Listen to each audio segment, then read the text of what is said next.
Assalamu alaikum wa rahmatullahi wa barakatuh, c'est Nazmi, j'espère que vous allez bien. Donc on va continuer ensemble notre série sur les bases de la conjugaison arabe. Et aujourd'hui, on va voir ensemble comment conjuguer les verbes à l'impératif, au amr. Donc on va reprendre notre schéma où on avait classifié les pronoms personnels en trois catégories.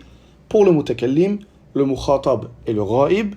Et il faut savoir donc, avant de commencer, que lorsqu'on va conjuguer un verbe au amr, on va uniquement les conjuguer avec les pronoms personnels de la colonne mukhatab, pas pour le mutakallim ni pour le ghaib, parce qu'on ne donne pas un ordre à soi-même ni à quelqu'un qui est absent, d'accord? Donc déjà ça nous facilite l'apprentissage de la conjugaison au amr.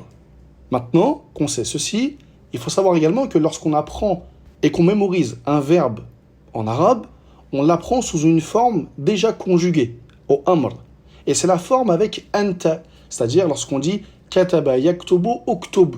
Uktub, c'est pour anta, d'accord? Uktub anta. Kharaja yakhruju ukhruj. Ukhruj anta. Donc, on a déjà la première forme, on la connaît déjà lorsqu'on mémorise un verbe. Donc, ce qui va nous rester à savoir, c'est le reste des pronoms pour anti, antuma, antum et antun. Alors, pour anti, lorsqu'on donne un ordre à une femme, c'est très simple. On rajoute à la fin du verbe au amr un ya, tout simplement. Et on met une kasra à la dernière lettre du verbe. Donc, uktub, ça va nous donner uktubi, ukhruj, ukhruji. Donc, si on donne un ordre à une femme, on va dire de cette manière-là. Uktubi, ukhruji, etc., etc.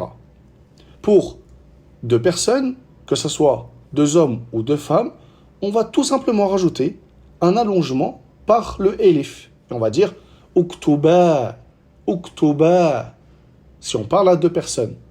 Si on parle donc pour antum, vous, donc pour le masculin, le pluriel masculin, alors on va rajouter un waw avec un elif et on va mettre une damma sur la dernière lettre du verbe. On dira uktubu, uktubu, ou bien avec ukhruj, ukhruju.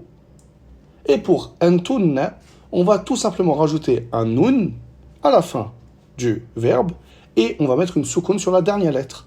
Et on va dire du coup uktubna, ukhrujna, etc., etc. Donc c'est vraiment pas plus compliqué que ça.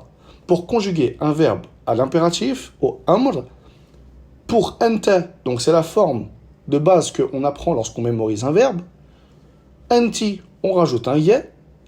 Antum, pour deux personnes, on rajoute un elif.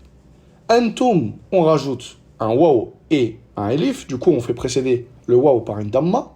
Et antunna, on rajoute un nun et on le fait précéder par une soukoun, tout simplement. Donc, voilà pour cette leçon, dans laquelle on a vu ensemble comment conjuguer les verbes à l'impératif, au amr. J'espère que cette leçon vous aura été profitable et je vous dis à très vite, Inch'Allah, pour continuer ensemble notre série sur les bases de la conjugaison arabe.